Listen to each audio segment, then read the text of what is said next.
এই মুহূর্তে বরগুনা জেলার তালতলী উপজেলার এটি হলো পায়রার মোহনা জয়ালভাঙ্গা জায়গাটির নাম।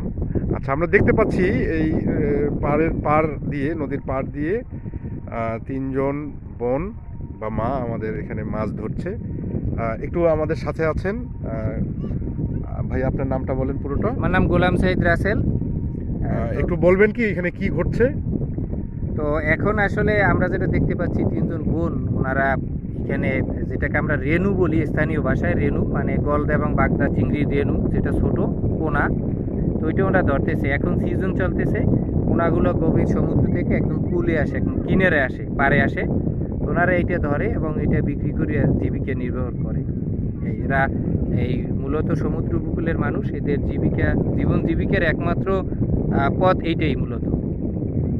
আচ্ছা, অনেক ধন্যবাদ রাসেল ভাই। আমরা ভবিষ্যতে আবারও এরকম কোনো বিষয় নিয়ে আবার এখানে উপস্থিত হব। আমরা পায়রা নদীর এখানে বঙ্গোপসাগরের একদম নিকটতম জায়গা এটি। বঙ্গোপসাগরের উপকূল থেকে কত কিলোমিটার হবে রাসেল ভাই এখানে? এখানে বঙ্গোপসাগর এখান থেকে মাত্র এই যে মোহনায় 7-8 কিলো দূরে।